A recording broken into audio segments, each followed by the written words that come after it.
반갑습니다. 말씀으로 하루를 여는 주님의 백성들을 예수님의 이름으로 축복합니다. 2024년 9월 3일 화요일 오늘 주신 말씀은 열왕기하 2장 1절부터 14절까지입니다. 주님께서 엘리야를 회오리 바람이 실어 하늘로 데리고 올라가실 때가 되니 엘리야가 엘리사를 데리고 길가를 떠났다. 길 가다가 엘리야가 엘리사에게 말하였다. 나는 주님의 분부대로 베델로 가야 한다. 그러나 너는 여기에 남아있거라.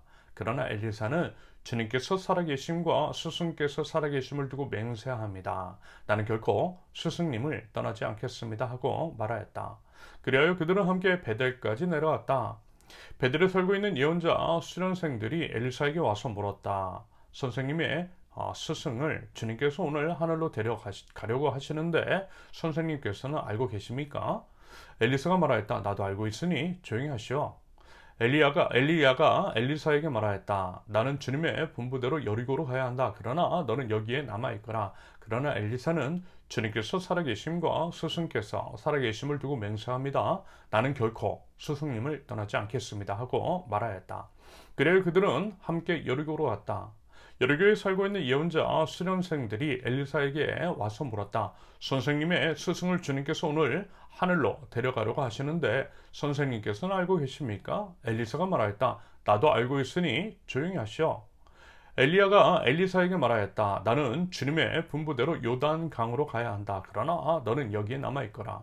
그러나 엘리사는 주님께서 살아계심과 스승께서 살아계심을 두고 맹세합니다. 나는 결코 스승님을 떠나지 않겠습니다 하고 말하였다. 그리하여 두 사람은 함께 길을 떠났다. 예언자 수련생들 가운데서 10명이 요단 강까지 그들을 따라갔다. 엘리야와 엘리사가 요단 강가에 서니 따르던 제자들도 멀찍이 멈추어 섰다. 그때에 엘리야가 자기 겉옷을 벗어 말아서 그것으로 강물을 치니 물이 좌우로 갈라졌다. 두 사람은 물이 마르는 강바닥을 밟으며 요단강을 건너갔다. 요단강 맞은 쪽에 이르러 엘리야가 엘리사에게 말하였다. 주님께서 나를 데려가시기 전에 내가 내게 어떻게 해주기를 바라느냐? 엘리사는 엘리야에게 스승님이 가지고 계신 능력을 제가 갑절로 받기를 바랍니다 하고 대답하였다. 엘리야가 말하였다. 너는 참으로 어려운 것을 요구하는구나. 주님께서 나를 너에게서 데려가시는 것을 내가 보면 내 소원이 이루어지겠지만 그렇지 않으면 그것이 이루어지지 않을 것이다. 그들이 이야기를 하면서 가고 있는데 갑자기 불병거와 불말이 나타나서 두 사람을 갈라놓더니 엘리야만 회오리 바람이 싣고 하늘로 올라갔다. 엘리사가 이 광경을 보면서 외쳤다. 나의 아버지, 이스라엘의 병거이시며 마병이시여. 엘리사는 엘리야를 다시는 볼 수 없었다. 엘리사는 슬픔에 겨워서 자기 겉옷을 힘껏 잡아당겨 두 조각으로 찢었다. 그리고는 엘리야가 떨어뜨리고 간 겉옷을 들고 돌아와 요단 강가에 서서 엘리야가 떨어뜨리고 간 그 겉옷으로 강물을 치면서 엘리야의 주 하나님, 주님께서는 어디에 계십니까? 하고 외치고 또 물을 치니 강물이 좌우로 갈라졌다. 엘리사가 그리로 강을 건넜다. 아멘. 오늘 본문은 참으로 놀라운 능력을 보여줬던 영적 지도자 엘리야가 이 땅에서 이제 사역을 마무리하고 하늘로 올라가는 장면, 그리고 이제 그 사역을 이어받은 엘리사에 관한 내용입니다. 해석 및 평가에 있어서는 이견이 있을 수 있고요. 다만 아쉬운 부분이 보이는 것은 사실입니다. 예를 들어 모세가 이제 여호수아에게 리더십을 이양했을 때와는 좀 많이 다르더라는 거죠. 물론 이제 모세와 여호수아의 경우에는 하나님의 분명한 명령이 있기는 했지만 그럼에도 이후의 사역의 승계에 대한 생각을 하고 당연히 하나님의 사역이 계속 이어지게 하려면 그에 대한 책임감을 가지고 원활한 승리가 이어지도록 하는 것이 앞선 자의 책임일 것입니다. 사실요, 조금 이제 많이 이르기도 하지만요, 저 같은 경우에 우리 이제 세우는 교회의 미래, 이후에 대해서 지금도 이제 생각하고 있어요. 과연 이제 세우는 교회가 어떻게 세워져 갈지, 앞으로 이제 어떠한 모습으로 하나님께서 빚어가실지에 대해서, 그리고 이제 리더십의 이제 승계는 과연 어떤 식으로 이어나가야 할지에 대해서 기도하면서 또 이제 생각하고 있습니다. 미약하나마 지금부터 교회가 이제 시작하는 지금 이 순간부터 그 부분을 염두에 두고 있어요. 사람은 죽고 사람은 떠나고 사람은 사라져도 하나님의 교회, 오렌지 세우는 길 공동체는, 그리고 하나님의 사역은 계속 지속되어야 하기 때문입니다. 아무튼 이제 엘리야는 별 생각 없었던 것 같아 보여요. 무슨 생각을 가지고 있었는지는 몰라도 리더십 승계에 대해서 정말 많이 소극적이었던 것으로 여겨집니다. 이게 참 아쉽다라는 거예요. 여러분 보십시오. 엘리야는 분명 인식했어요. 본인의 사역이 마무리되고 있다라는 것을 말입니다. 그래서 아마도 일종의 예언자 수련생들, 지금으로 말하면 신학생들이 있었던 것 같은데요. 엘리야가 엘리사를 데리고 그들을 방문했던 것 같아요. 마지막 인사라고도 볼 수 있지 않을까 싶어요. 앞으로 볼 수 없으니 다들 한번 더 보고 이제 떠나는 거죠. 그래서 이제 베델과 여리고와 요단강에 있는 예언자 수련생들을 만나요. 그들은 엘리야를 영적 지도자, 그들은 이제 본받고 따르고 배워야 할 대상으로 여겼던 것 같아요. 그러면서 이제 분명 그들도 알고 있었거든요. 주님께서 엘리야를 하늘로 데려가신다라고 하는 것을 말입니다.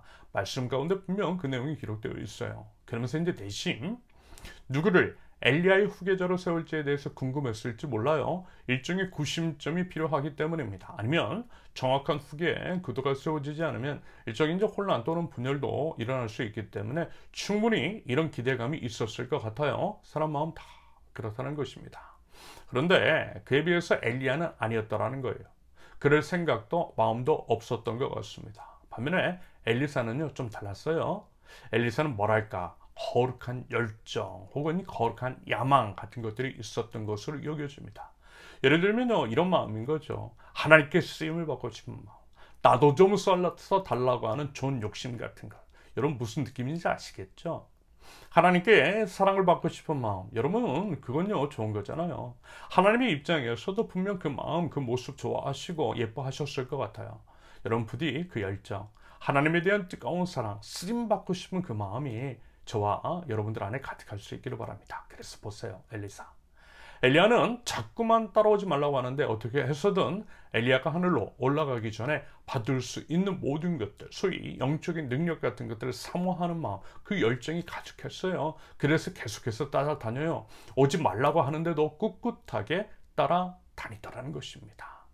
여러분, 진짜와 가짜는 어떻게 분별할 수 있죠? 진짜는요, 역병과 고난, 장애물에도 멈추지 않아요. 멈춤 없이 나아갑니다. 그것을 개척해 나가요. 반면에 가짜는요, 조금만 그런 시련과 어려움이 있어도요, 포기하죠. 멈춰요. 끈기 없어요. 고난은 진짜와 가짜를 분별케 하고, 진짜는 고난을 통하여서 정금같이 나가게 됩니다. 말하자면 이런 과정이 아니었을까라는 생각이 들었어요. 엘리사는요, 엘리야의 말에도, 따라오지 말라는 그 말에도 아랑곳하지 않고 끝까지 따라 나섰고요. 그래서 이제 결국 엘리야가 하늘로 올라가는 그 마지막 장면까지 목격해요. 그러면서 이 장면을 한번 보세요. 9절에서 엘리야가 엘리사에게 한마디로 너 원하는 게 뭐야? 라고 물었을 때 엘리사가 대답하는 거 보세요. 엘리야가 가진 능력이 2배로 받기 원한다 라고 하잖아요. 당연히 그것은 무슨 엘리사의 개인적인 욕심을 위해 본인이 높아지기 위한 마음에서 비롯된 것 아니겠죠. 훗날 엘리사가 사역을 했던 그 모습과 양상을 봐도 어렵지 않게 알 수 있는 대목입니다. 다만 거룩한 야망, 하나님께 이제 뭐랄까, 좀 더 이제 쓰임을 받고 싶고 하나님의 역사를 통해 우상으로 황폐한 이 땅을 능력 있게 기경하고 본 마음에서 비롯된 좋은 의도에서의 요청이었을 것 같아요. 저는 그렇게 생각해요. 자기 능력 안 되니 하나님께 능력 구하는 거죠. 하나님의 일을 위해서, 이 땅의 부흥을 위해서. 그러면서 이제 참 아쉬운 것은 이런 것입니다. 과연 그와 이제 비슷한 마음이 있는 사람이 요즘 있을까요? 하나님께 이쁨 받고 싶고 하나님께 쓰임 받고 싶고 이 땅을 보시며 아파하시는 하나님의 그 마음, 그 심정을 품고 하나님, 제가 여기 있어요. 저를 사용해 주세요. 하나님의 일을 행할 능력을 제게도 허락해 주세요. 라고 하나님께 매달리는 사람이 과연 있겠느냐라는 것입니다. 여러분, 하나님께서요, 그 사람 찾고 계세요. 엘리사처럼 하나님께 매달리는 사람, 끈질기게 매달리고 하나님께 능력 달라고 애원하는 사람, 그 능력으로 황폐한 이 땅을 하나님의 나라로 만들어 나가길 원하는 사람, 그것을 위해서 자기 자신을 드리는 사람. 여러분 부디 우리가요, 그런 사람일 수 있기를.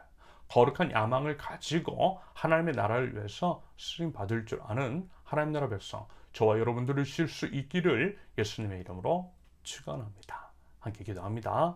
하나님, 저희들 하나님께 쓰임 받기를 원합니다. 황무한 이 땅을 보시며 아파하시는 하나님의 그 마음을 알아 하나님의 마음을 시원케 하는 자, 하나님께서 주신 능력으로 이 땅을 하나님의 나라로 기경에 나갈 줄 아는 하나님 나라 백성 저희들이 하옵소서.